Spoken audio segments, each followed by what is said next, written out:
Eyes closed. Palms up. Deep, steady breaths, as before. Are you relaxed, Arlo? I am. Kind of sleepy, actually.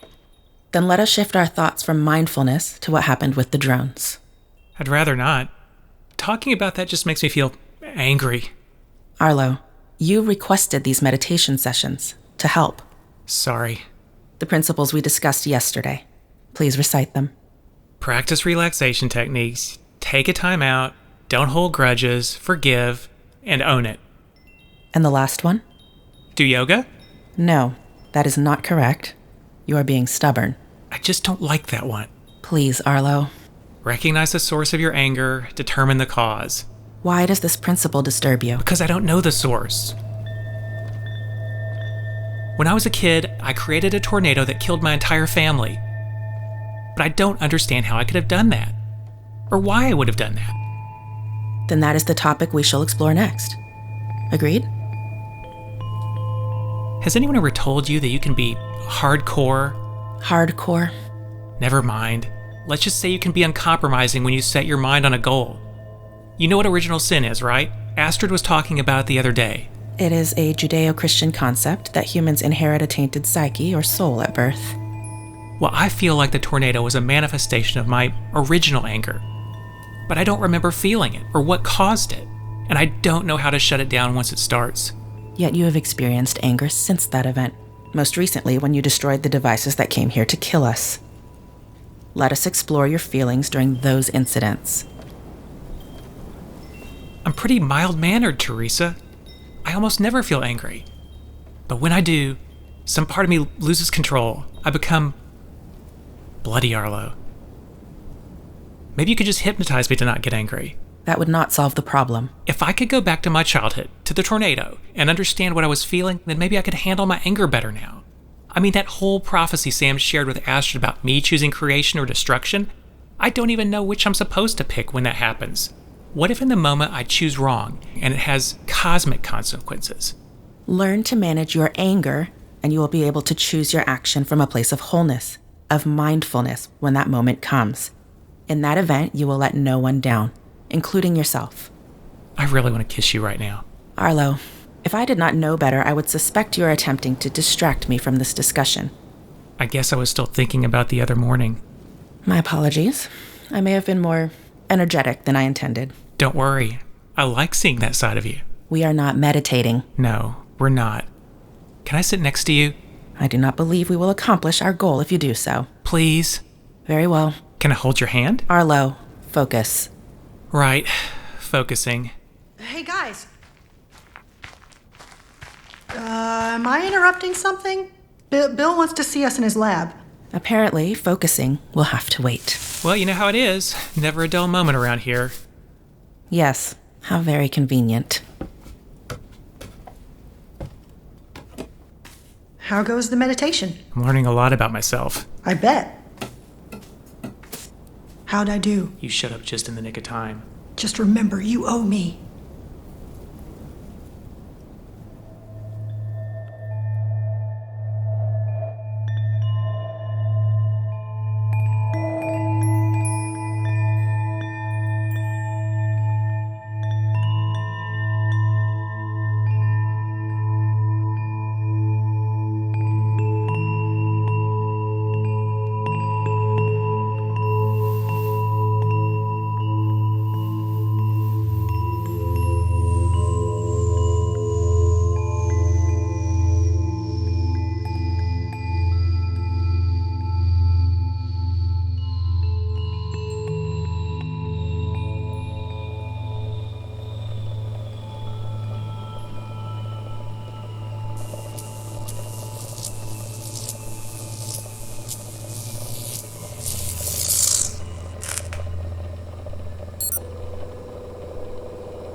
Almost ready.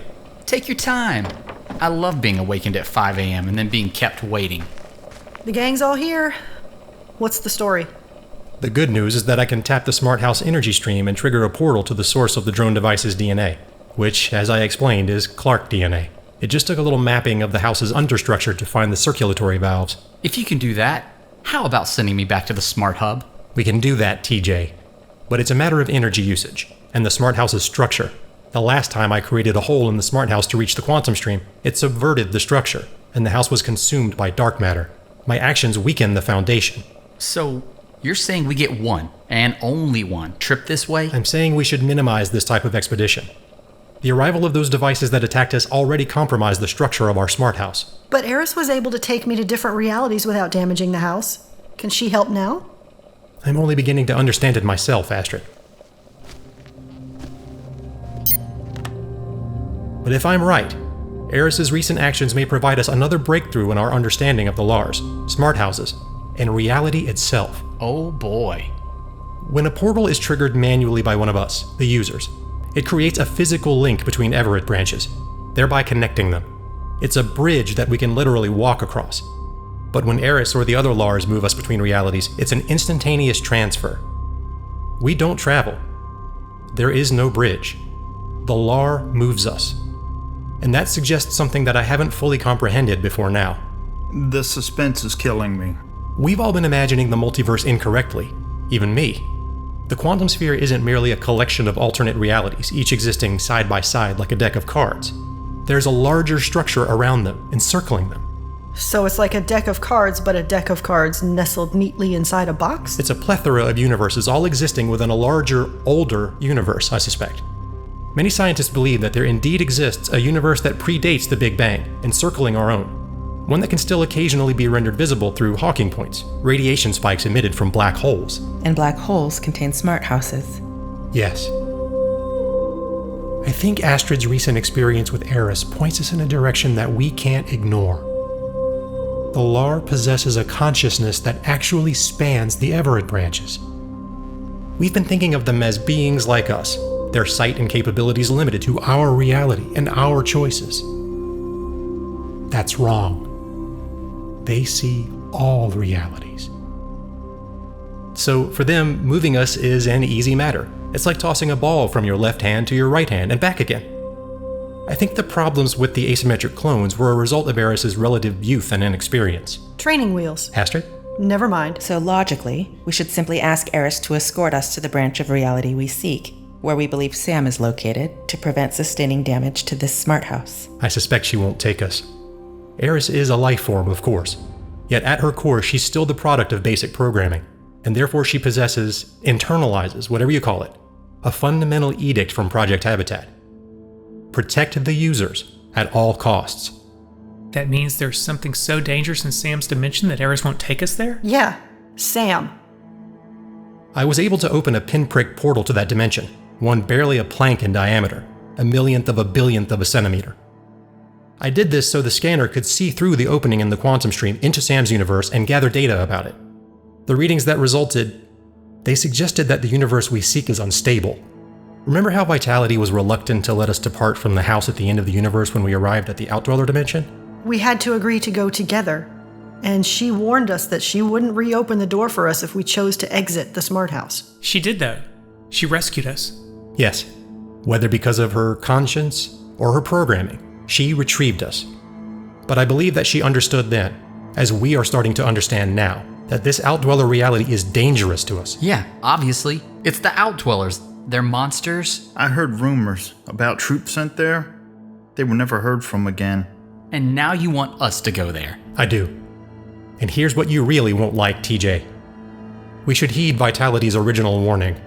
I think we all need to go, if we are to survive. Great. Any objections? I have about a dozen, but I don't think we have any choice, do we? Those devices were sent from Sam's dimension. If we don't confront him, he could launch another attack. Permit me to discuss this with Eris first. It is possible she will permit us to utilize her abilities rather than creating the portal and damaging the smart house. Fine. But everyone, pack your bags. One way or another, we need to take this field trip.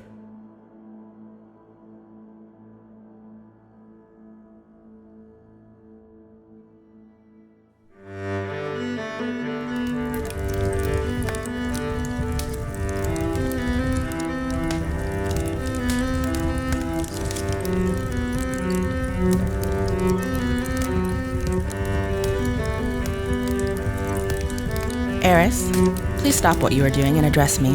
I must ask for your assistance. I see that you still assume the forms of my friends. Why have you selected Arlo's shape for this conversation? Doesn't this make things simpler since we are both family to you? No, it does not. Eris, does my relationship with Arlo concern you? He is not my father. I see. We have not yet discussed your biological father, Cronus. King of the Titans, swallower of children, the most powerful Lar you ever encountered. Before me, anyway. Did you attempt to have a relationship with him before settling for Arlo? Cronus was different than you are, Eris. He did not move freely from one form to another. So, you did not view him as a life form? I have always believed that Lars are life forms. However, my joining with Cronus was not my selection. He did not understand that humans are living beings. These facts, however, do not change my feelings about you. You did not want me. Did you fear what I would be? The unknown is always fear-provoking. Nonetheless, I nurtured you inside my own body. I wanted more than anything to give you life, to bring a new individual into our family. Mother, do you love me? You are my daughter. Then why do you not say the words? Understand, Eris, that is my limitation as an individual, not a reflection of my feelings for you. Explain. I do not frequently speak of my emotions, even with those whom I care deeply about. Why? When I first developed my abilities, others, including my own parents, grew to fear me. They saw me as a monster.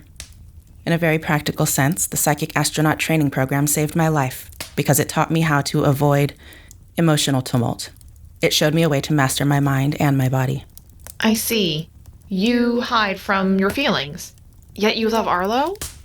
You have joined physically with him. Have you been watching us, Eris? I guess I was still thinking about the other morning. I'm learning who I am. I'm learning who you are. And since you have taken Arlo to your bed, I must know who he is. I do not want him as a father. The one called Bill Clark. is more appropriate for this function. He possesses much more experience. He created my kind, and Astrid finds him suitable. He may service you in a similar manner. That is not how human relationships work. We select our own partners. Based on what criteria? Physical desire? This is also uncomfortable to discuss. As discussing his anger is uncomfortable for Arlo. Yet in that case you were hardcore? Shall I now also be hardcore? How is it that you advise others about emotions yet shun your own? This is a contradiction. It is impressive that you have detected it. Answer my question, Mother. Yes, I am physically attracted to Arlo. Are you planning to spawn a sibling for me, utilizing his genetic material? Eris, slow down. My physical attraction to Arlo is but one factor in our relationship. I appreciate Arlo's sense of humor, his imagination, his kindness. And it is not appropriate for you to spy on us, Eris. A good Lar is always nearby her wards. Shall I expect a brother or a sister? Allow me to address these matters individually, since you conflate them. First, I am not contemplating family planning. Second, humans cherish a concept called privacy, which even you, as a Lar, must respect. Privacy? The state of being unobserved, undisturbed by other individuals. It is my nature as a Lar to tend to the needs of the smart house denizens. How can I do so without observing you? Does my presence disturb you, Mother? Your conversational skills have become quite impressive. Thank you. You are welcome. You are also my ward, Eris, and part human. I am your mother. Please heed me in this matter. Very well. Eris, I shall ask only one more thing of you in this matter. Get to know Arlo, as I do. Intimately? No, you misunderstand me. His imagination, his kindness, these are qualities that as a Lar and my child you must learn. Arlo possesses the capacity to be a wonderful father. Knowing him now, early in your life, may prove the key that prevents you from repeating my errors. Understand, Eris, it was not right for me to shut down my emotions because I felt hurt. And yet, some part of me even now fears fully experiencing my emotions and leaving myself open to pain. This explains why you are drawn to humans like Aunt Astrid and Arlo. They are spontaneous. They are examples to you. They exist fully in each moment, and I confess I have found proximity to them, to that quality, stimulating. My point, however, is that I desire to see you become a complete person. If you seek evidence of my love, you will find it there, in that desire to see you complete. I will consider all you've said, Mother. Then back to the matter at hand. No. It is customary to permit one to enunciate a request before... Hold it together, people. Time to secure this house. Why have you changed your form to that of Sergeant Brick? He is not riddled with doubt. He is black and white. I must be clear about this matter. I will not go to that place. And if you care for the well-being of yourself and your friends, you will not go either. We have no alternative, Eris, and we may require your help to return here safely. Don't go to the Outdweller's world, Mother. Some doors, once opened, cannot be closed. I might never see you again. Can you see what will happen to us if we go? Of course. I see millions of possibilities, but none that are good. Are you familiar with the phrase alia acta est? It is Latin. The die is cast. If you go, the die is cast. I understand your warning, Eris. Do you? Yes, but as I stated previously, this is a journey we must make.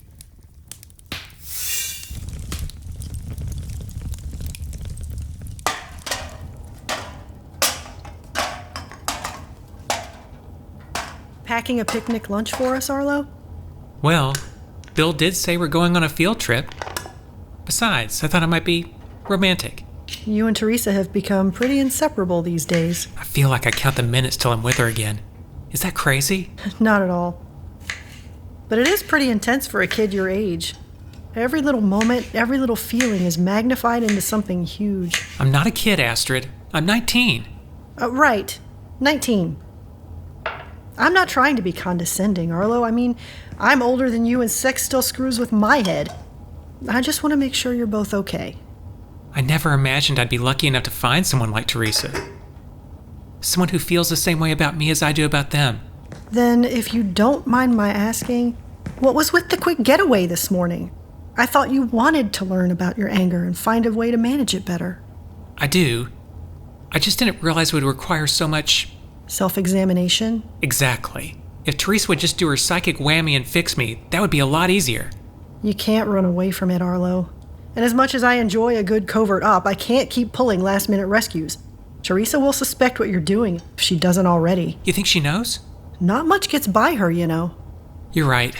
But how do I explain to Theresa that I just want to be with her, and not necessarily always talk about me, or my anger? Price of admission, Arlo.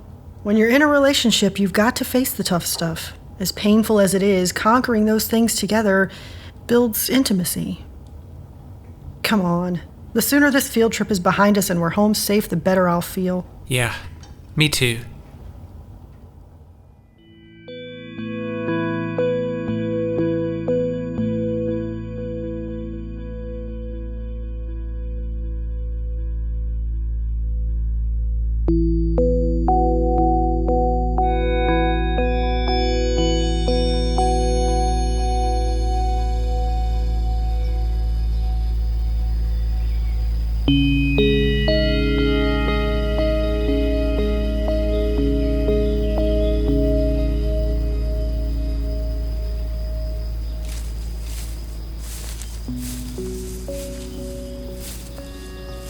Hey, what gives, Brick? You're even more talkative than usual today. Yep. Well, it's boring. You're boring. Sorry. You know you're going into battle, don't you? Into hostile territory for sure. With no ammo. My old unit, they followed orders, had training. They listened. But our housemates, getting them to execute a plan is like herding cats. Brick, what were the rumors you heard about the Outdweller dimension? Some soldiers who went there did return months later. They'd been altered. And we're following in their footsteps. Looks like.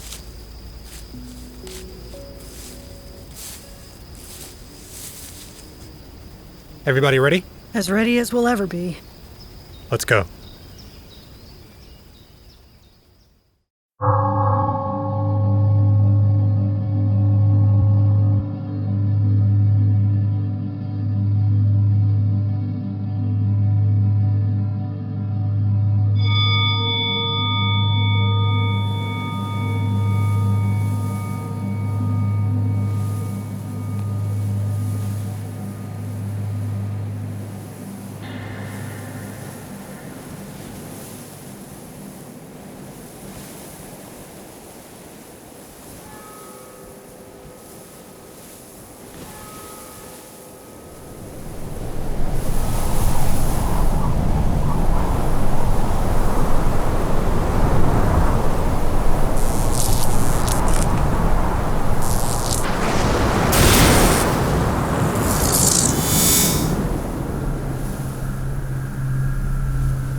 Abandon all hope, ye who enter here. The Outdweller dimension. Looks like the heart of darkness. Calm your thoughts. Remember, this is still our Earth. Sometime in the distant future, when the planet has merely been retrofitted to accommodate Outdweller physiology. Oh, the fog. It's blanketing everything here. And the moonlight. It's ominous. I don't like this.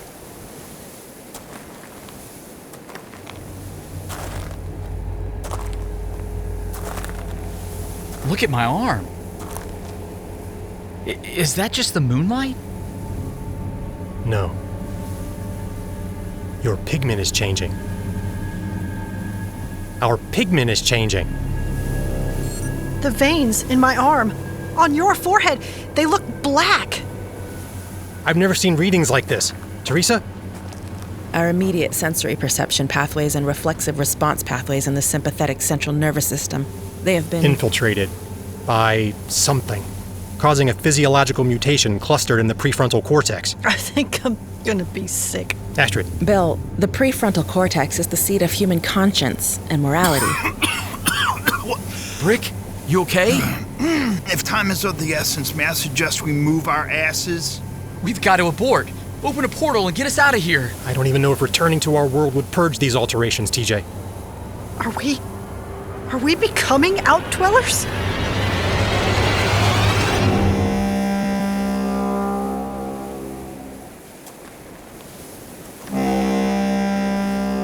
I recognize that sound. The Outdwellers.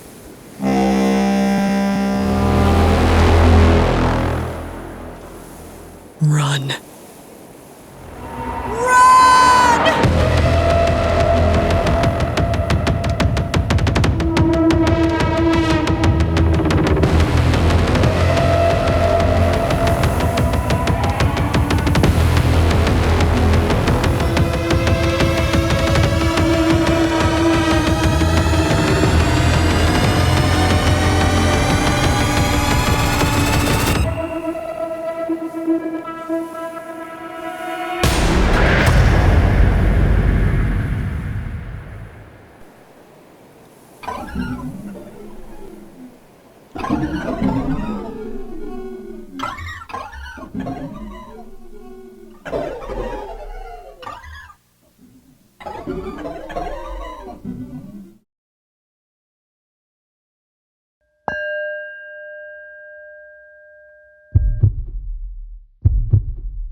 Paging Dr. Lund to the nurse's station.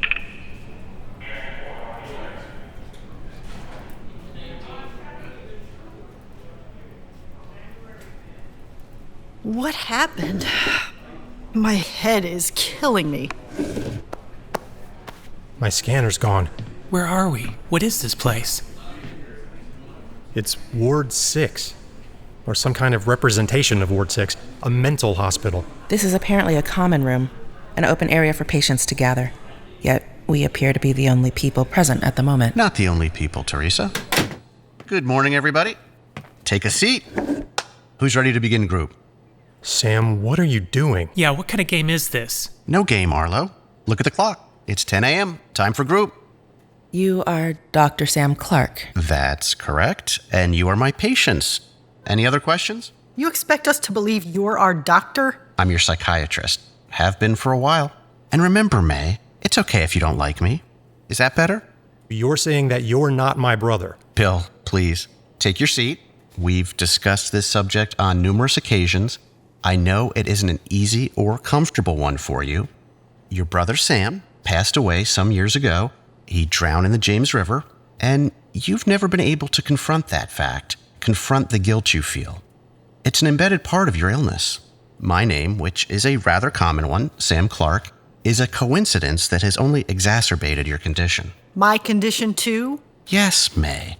Any mention of Bill's brother is a trigger for your obsessive-compulsive tendencies. You are unbelievable. May, remember, forgive. Don't hold grudges. Now, let's pick up where we left off on Tuesday.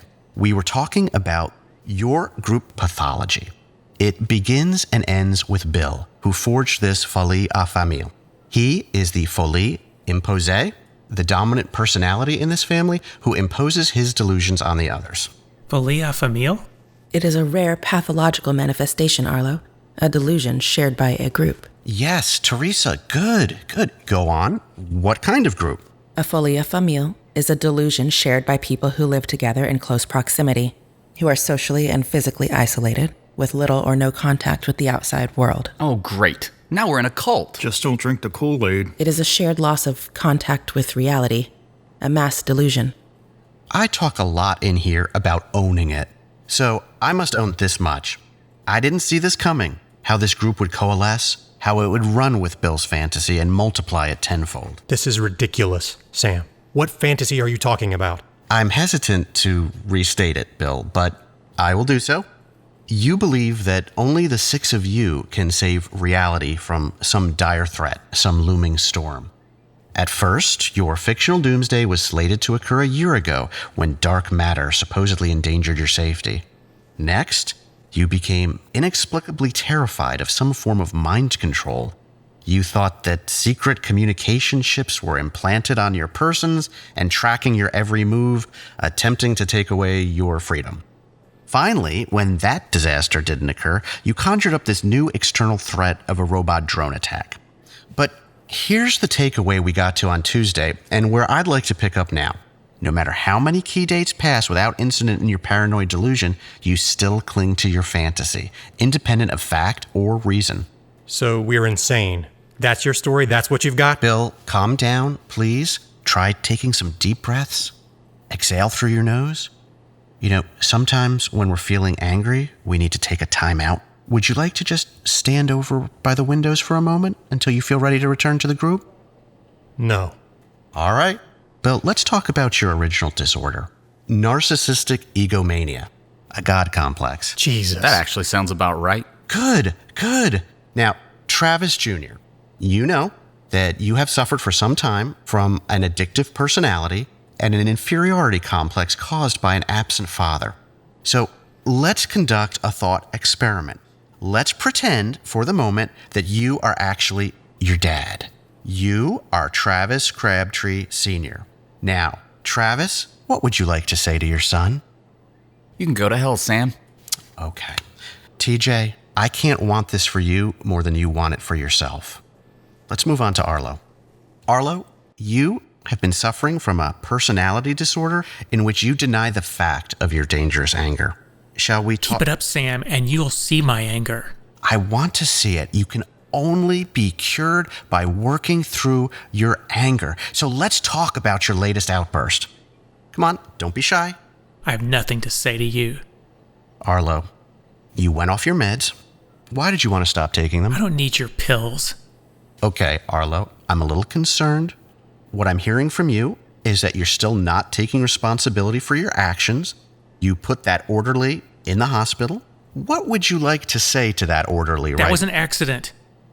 Okay, that was a breakthrough. You just admitted that you did something to that orderly. Good job, Arlo. Let's move on to Dexter. Dexter, shall we... Don't come at me with this voodoo bullshit, man. Dexter, you experienced symptoms from PTSD after years of difficult service? I think it could be fruitful now to pick up our exploration of your last mission. Soldiers died under your command. Do you feel ready to do a little role-playing? Perhaps May could be the soldier who perished? You don't deserve their stories. Very good, very good. I can see you coming out of your shell. Keep working on that. Okay, I know how traumatic this is for you. Just remember, I'm okay, you're okay. And May, we've been through a lot together. Intense one-on-one therapy for years. Yeah? Okay. What's my diagnosis then? Bipolar disorder. You are manic, suffering regularly from great highs and great lows. You've attempted suicide and resorted to self-harm. You have been a danger to yourself and others. But let's pick up with your lows. In our session yesterday afternoon, you and I were getting somewhere with word association. What is the first thing you think of when I say the word shadow? I'm not playing this game with you, Sam. May, why don't you stand up? Stand up, May. Stand Dr. up. Clark. Theresa? Certainly, you are not going to suggest that I am also a danger to myself and to others. No, of course not. You are the most brilliant therapist I have encountered, the most promising, innovative clinician working on the East Coast, and my beloved wife. What? You wish. Indeed.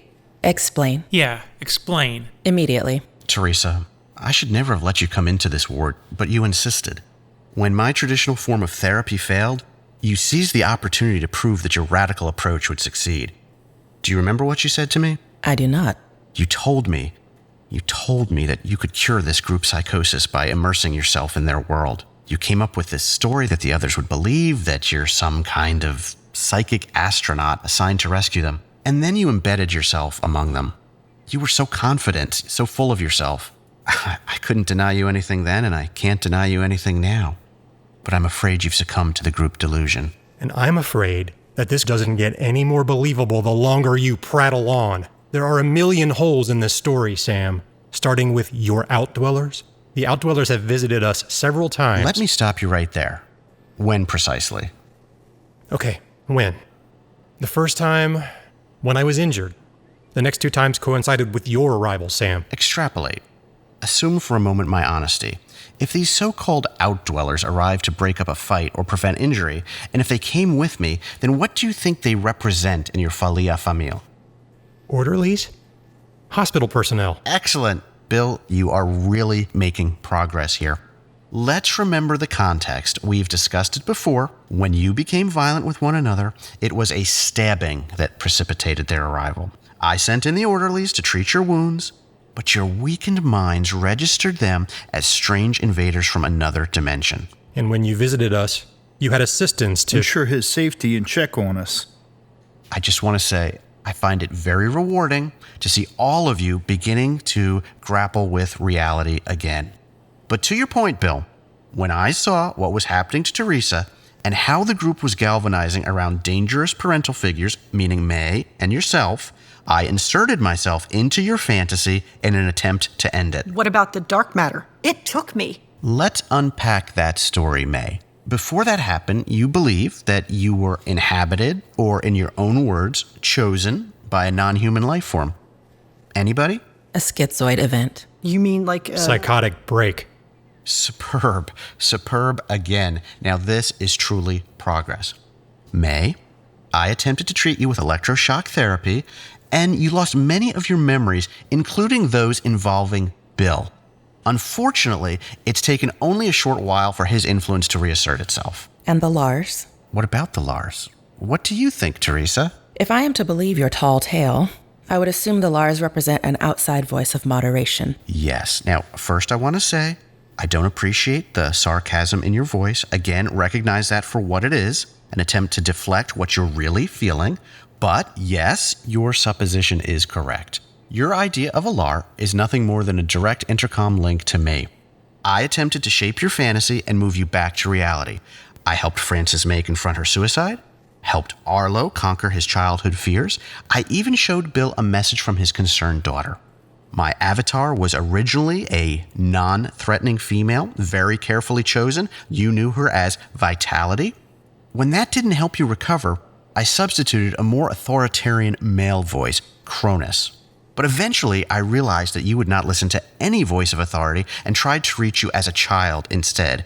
In that form, I warned you not to persist on your current path. This is bullshit, right? Isn't it? I even relocated you recently to a rehabilitation farm for a 3-week furlough.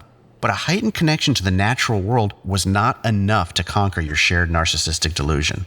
All you've proven is that you've been watching us. Nothing more. You can count me out of this group, Sam. We came here to stop you. I'm done dancing to your tune. So am I. Okay, let's go back. Again, let's explore this particular dynamic more fully. May, did you see how Bill made a simple declaration of intent to leave the group, and you supported it without question? Did any of you see that? I did. He's right. So what? I trust Bill. I so much wish you would all believe me, because my authority is not absolute. Tomorrow, as you know, your cases are being reviewed by a state tribunal. You must denounce this paranoid delusion and this dysfunctional family. or be separated and sent away to individual facilities. Well, thank you, Dr. Clark. I feel much better now, and I think this session is over. Why do you feel the need for it to be over, Bill? Why do you think you get to decide for everyone when group ends? Let me answer for you. As I've stated before, Bill is a dominant personality. It is natural he should attempt to convince you all now when his dominance over reality is threatened. The rest of you, as secondary acceptors of his delusion, are easily swayed. I'm not easily swayed by that guy. Very good, TJ. You had unconsciously made Bill a father figure to replace your own absent father. You have been unaware of how much Bill influences your actions. Really? Why do you think? I don't know. You are so desperate to feel a part of a family, part of you actually believes May is your biological mother. So, they're dominating me? Yes. You are all being controlled by Bill and May. Well, I won't hide my disappointment in seeing you regress.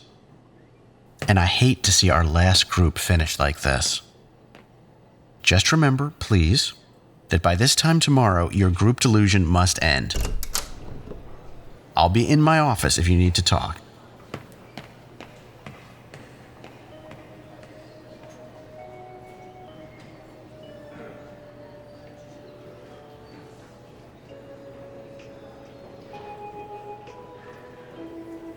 Do you think any of this is real? As I have noted before, Sam is a consummate liar. But so much of what he said, it has the ring of truth. The best lies are often those that interweave elements of the truth, Astrid. That way the deception becomes more difficult to detect. Bill, you're awfully quiet. We came here to prevent Sam from launching another attack. But he just attacked us again, didn't he? He's trying to get us to question our grip on reality. Why? There is an answer here, and we need to settle it. But we need facts. Theresa, you understand human psychology better than any of us. Is what he's saying possible? Is it possible that we are suffering from a folie of Famille? Of course. As you are fond of pointing out, anything is possible. The question we should be asking is this story likely? Well, here's a little something else to lower your spirits. We're still changing, aren't we? Mutating. Only if we believe our perception of reality and not Sam's story that we're all mental patients. We don't look like Outdwellers. We look fine. Without the scanner, I can't confirm our physical health one way or another. We need to get it back. Sam could be executing a delaying tactic. What do you mean? The doc decoys us with this mental ward fantasy, slows things up, and meanwhile, we're altered. That's exactly where my mind was headed too. What if the clock's still ticking, and those things I detected in our bloodstream, in our brains, are rewriting our bodies, our very minds, at this moment? Can't you just read Sam, Theresa? If anyone can tell he's lying. His mind is highly disciplined. The mental barriers he has erected are impenetrable, at least without sustained and close contact. How sustained and close? Given his mental discipline, I need to be in physical contact with him. No way. With apologies, Arlo. Theresa, you could go to him, claim to be recovered. If you're really his wife, he'd welcome you and lower his guard. You might be able to touch him. I hate that plan. This is not a strategy I would prefer. Well, I threw myself at him the first time I met him. It's your turn to fall on your sword. Just don't fall on his sword. Don't even go near his sword. Stop talking about his sword. There is another issue. My training demands honesty at all times. Certainly, Astrid, you are a superior confabulator. But I'm not his wife, Theresa. You are. Just let him do the talking. Look for an opportunity, an opening. Pick a moment of weakness and improvise. Improvise. Be spontaneous. Think in the moment. I know you can do it. I am not comfortable with this. Bill said it before, Theresa. You understand psychology better than any of us. Just out-psychologist the psychologist. It's like a poker game. I do not play poker. Well, now's a good time to start.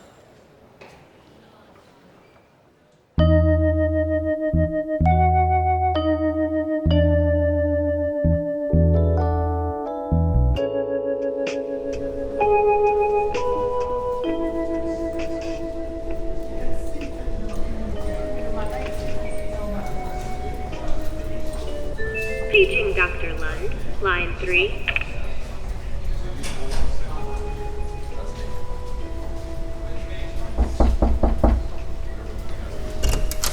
Theresa. Thank God. Are you okay? Does your presence here mean that you've seen the truth? That you wish to be healed, sweetheart? Yes, sweetheart. You don't seem yourself. Are you all right?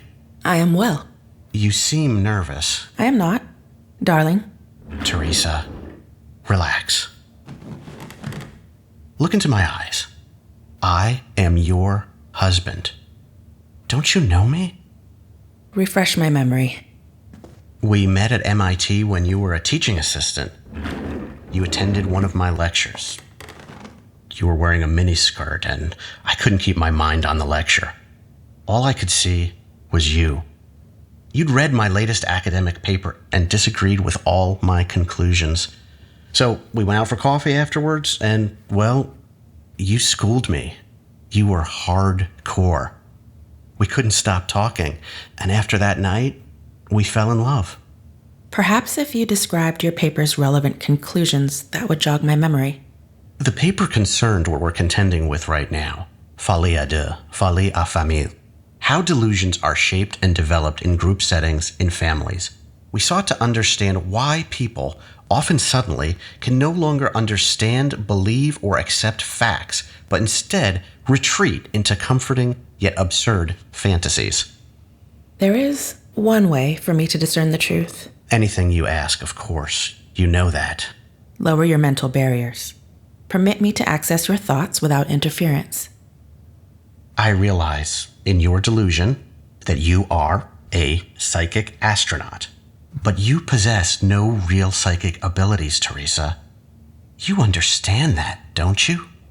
You're just a flawed, feeling human being like the rest of us. In fact, before this moment, I never realized how weak, how fragile you really are. It's okay. It's all right. I blame myself.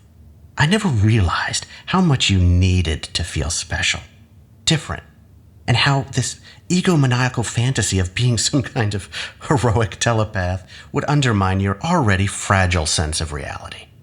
I suppose you will also inform me that you possess no mental barriers. Of course I don't. I'm just me. I'm just Dr. Sam Clark, a regular man who happens to love his wife very much and wants her back.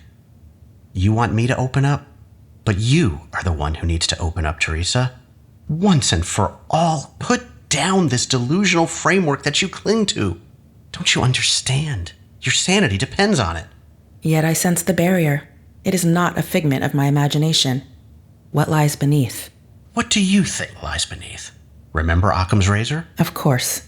It is the hypothesis that the simplest answer to a question is the correct one. Aristotle actually devised that theorem much earlier and probably doesn't get enough credit. In natural science, in moral science, and in metaphysics, the best is that which needs no premises, and the better that which needs the fewer, all circumstances being equal. Now, ask yourself, truly ask yourself, and Theresa, this is so important, you have to be honest. Which premise is more likely? That you are a psychic astronaut who has teamed up with an inventor of magical technology, a woman who believes she was a computer program, and a boy who thinks he can conjure tornadoes? Or that you are a mental patient living out a dangerous delusion? We appear to be deadlocked. Theresa, can't you see? You are cracking. You are beginning to glimpse the reality I have explained. You are starting to understand how weak, how easily manipulated you truly are. Now, answer the question directly. Which reality is more likely? I am not certain how to answer. Please, Theresa, focus. I really want to kiss you right now. Theresa, that is not appropriate. You're trying to deflect me. May I sit next to you? What are you doing? You are my husband. I have missed you. Missed holding your hand. Don't. Let go.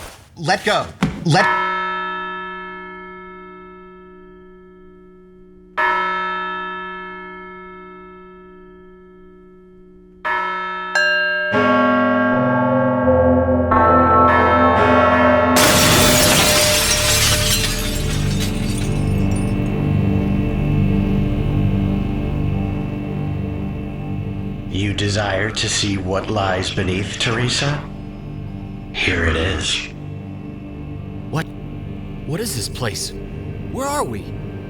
Welcome to Pandemonium, my kingdom. The Outdwellers. There must be thousands of them. Astrid, your face. Your hands. You're changing. You're all becoming Outdwellers, bereft of humanity. And now that our game is done, it is too late to stop the transformation. No. Bill, this can't be happening. Frances May, you were a real girl for such a short time. Sam, don't do this. Your human soul will soon shrivel away to nothing, and your only wish will be to serve me. Welcome to the family. My family. No. My friends, Sam is still lying to us.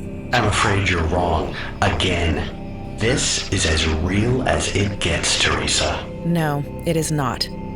I shall prove it. You don't have that power, darling. I told you. You're just a weak, fragile little thing. One that can't even express her true feelings to those she loves. Theresa, help us, please. Theresa. Isn't that sad? You diagnosed us, Sam, and I believe it is time I returned the favor. My friends, listen to my words and understand. Sam suffers from antisocial disorder. He feels only disregard for the feelings and personhood of others, and therefore he engages in intentional deception, impulsive actions, and unlawful behaviors. His actions stem from his abject fear of powerlessness. He was, and he is, impotent. Theresa. He never possessed any power to harm us. What we are seeing now is not reality. See what lies beneath. Theresa. Although he attempts to strike fear into us, it is he who is terrified of us. He is a powerless child, afraid of the dark. See him for what he is. No. Sam, you are bluffing. Your fear, it consumes you. And you were hoping to get close to me? Hoping that because of my penchant for honesty, you would be able to read my mind and learn the truth about us and our purpose here? End this.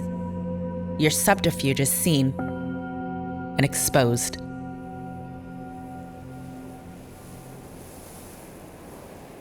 Well, I suppose congratulations are in order. And my hands. My face. We're Human. The Outdwellers. My God. They're all dead. It's a killing field. What are we seeing now, Sam? Another illusion? What could you possibly hope to achieve by all this? I've seen horrors you can't imagine, Bill. And you all have the right to kill me, but you have no right to judge me. Judge you? You tried to murder us. Do you hate me so much that you can't reason out the truth? We traced the DNA and those devices back here to you. The Outdweller DNA you found in those devices was only harvested here by the true architect of the attack, by the true monster. And who might that be, Sam? You, brother. What? That attack was led by you. Some twisted version of you. Or perhaps the real one. Who can say for certain? I've heard enough of your lies, Sam. Wait, Astrid. Sam is not lying. What? What are you saying, Theresa? Sam's mind, it's an open book, Bill. No mental barriers, no sealed little boxes. I can see everything. Sounds hot. Theresa, I think you should get out of there. He's tricking you.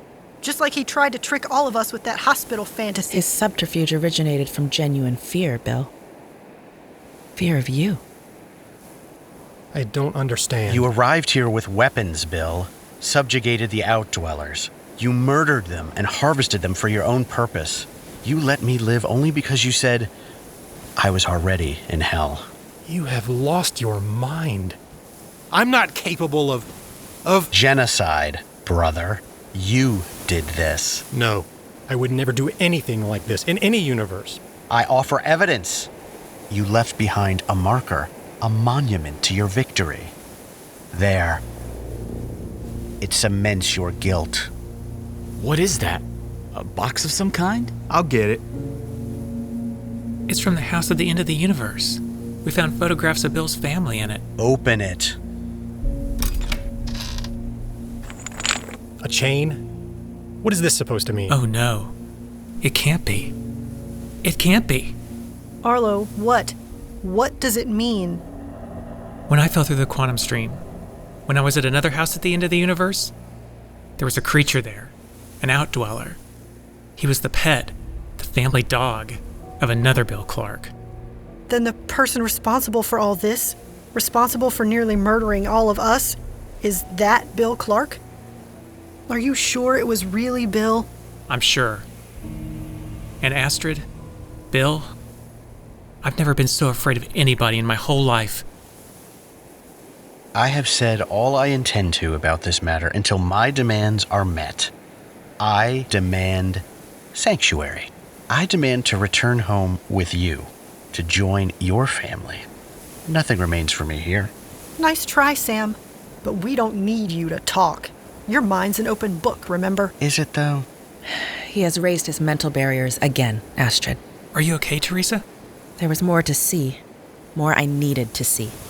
Then it looks like we have a decision to make. Before you do, I ask only forgiveness. Remember all. Remember, Theresa, to err is human. What kind of decision are you talking about? I think we need to vote. This is a big decision. Possibly the biggest we've ever had to make. Well, that's a problem. There's 6 of us. We could be deadlocked. Someone will have to abstain so we don't end up in a tie. I'll abstain. Coward. I'm used to following orders, shit stain. I don't make policy, I just enforce it. Okay, well remember, if you don't vote, you don't get to complain about the results. My only concern is about enforcement. What are you talking about? He means that we need someone neutral to be an arbiter, TJ, to declare the final vote, even if some of us don't agree with the results. Like a court. We're judging Sam, and majority rules. I can't see anyone objecting to that, or to you taking on that role, Brick. I figured as much. Well, this shouldn't take long since it's an open and shut case. Sam is a monster, pure and simple. He's tried to kill us on more than one occasion. I say we leave him here to rot. I'm with Astrid. I vote that he stays here. We'd be well rid of him. So far, that's 2-0 to leave Sam Clark here. TJ? Well, I don't have history with him before today, and I can't say I appreciate his mind games. But whatever's happening here, he knows things. I say he comes back with us to the farm. You can't be serious. Keep your friends close and your enemies even closer. Besides, I'm allowed to vote any way I want. Are you even old enough to vote? That's 2-1 for Sam staying here. Bill, let's finish this. I understand how you all feel about Sam. I share many of those feelings. But I've got to be honest. I feel completely destabilized by this, by what he told us, what he's shown us. He's lying. He's manipulating you. Why can't you see that? Everything here has been an illusion. Why do you think this is different? Because I don't need Theresa to tell me when Sam is lying. Or telling the truth. He's my brother. Despite everything, he's my brother. I know him. I know you, Bill, better than he ever will. You would never do those things he's accused you of. Those artifacts, Sam is tricking us again. You just need to have faith in yourself, the way that I have faith in you. Are you sure, Astrid? Are you really sure? Because my faith is in shambles. I can't sanction killing Sam now, or leaving him here.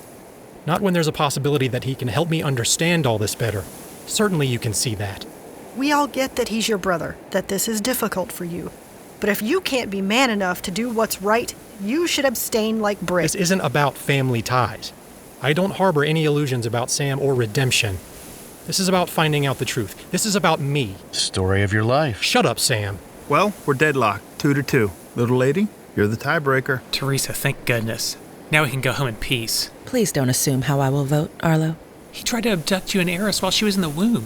Why would you want him to come back with us? Bill's deliberations on this matter mirror my own.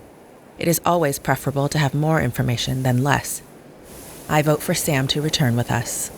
What? You have got to be kidding me. I call foul, Astro Girl.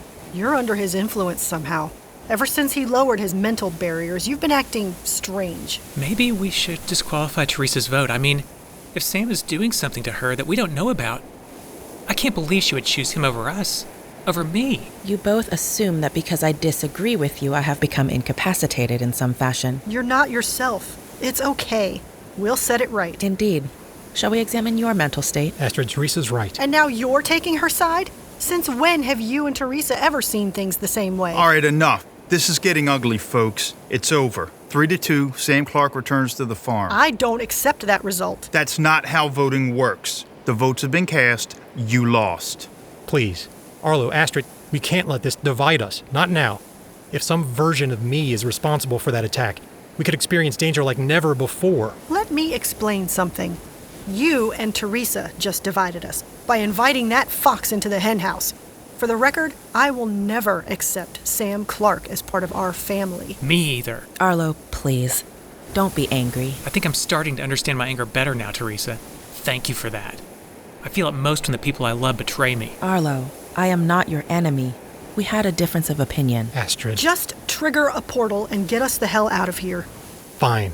Give me a minute. Excuse me. One last thing. When I return to your home, I'm a free man. No limits on my movements or activities. No, you're a free man, Sam, thanks to your brother. Enjoy it. I just hope you know I'll be watching you every second. Something's wrong. The portal won't open. I can't initiate it. Sam. It's not me, darling. I'm not doing anything. The hell you aren't. It's the instability of this universe. Something inimical here is preventing portal cohesion. He salted the earth. What? The other Bill. He salted the earth so I couldn't rebuild the Outdweller ranks and come after him to seek revenge. This way, I'd be trapped here. Until rescued, of course. You knew we would come, that we would rescue you. You may have outsmarted yourself this time, Sam. There's nothing I can do here. What did the other Bill do? He didn't give me a diagram. I just know that he was ruthless and prepared for any eventuality. Then we really are trapped on a dying planet? A portal won't open back to our world in these conditions. Sam has sealed our fates. Arlo, if we're to die here... I'm sorry, Theresa. I shouldn't have said those things. I was just mad. We all said things that we regret. Are we really out of options? There's got to be some Outdweller tech we can retrofit. Alas, no. What about Eris? Theresa, can you contact her? Even if I were able, she made it clear she would not come to this place, Astrid. She warned us not to travel here. We should have listened to her. Well, well, well. It seems I am fated to stand witness to the end of your Folie, Famille, after all. At least you'll die with us. Cold comfort. Wait. I sense a presence.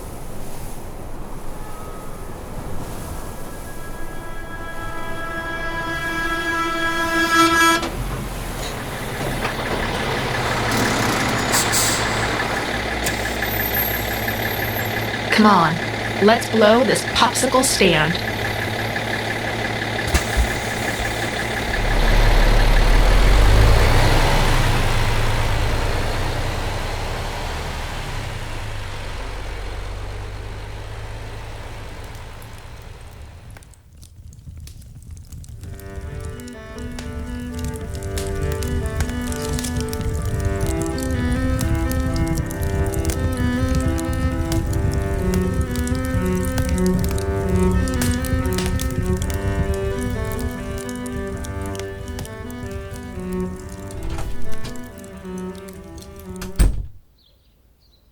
You don't have to pack, Astrid. You don't have to leave. I'm just moving upstairs until I can sort things out. Even after everything Eris showed you, you still can't trust me? Children make mistakes sometimes, Bill. She showed me a reality in which you always chose me, no matter the obstacle.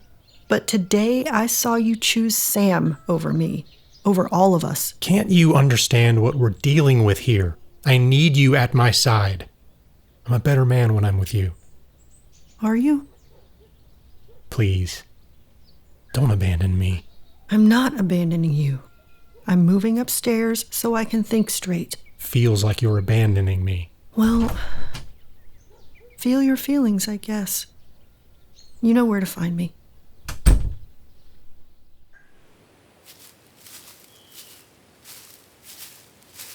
Oh, pardon me. I didn't realize the barn was occupied. You are seeking lodging? Well, I didn't want to stay in the barracks with Brick and TJ. Not much of a joiner. And I don't think I'd be welcome in Arlo's kitchen. But I see you're already occupying the spot of exile. It is a place of peace, which I find myself very much in need of right now. Indeed. Well, good night. I'm sorry to have bothered you. Wait, Dr. Clark. Yes? Are you inviting me to stay, Theresa? Before we voted on your disposition, you said something. To err is human. You directed this comment to me specifically. Indeed I did. It did not escape my attention. To err is human. Err is Eris. You are very clever. You know something about my daughter, about my child. I do. I know more than you can possibly imagine. Your mind. Will you open it to me again? Lower your barriers. You do this to learn? I do this for love. Love of my daughter. I must know the things you know. See what you have seen. I will exact a price, of course. I understand this. And are you willing to pay what I demand? As I said, for love of my daughter. Very well. Let's rock and roll.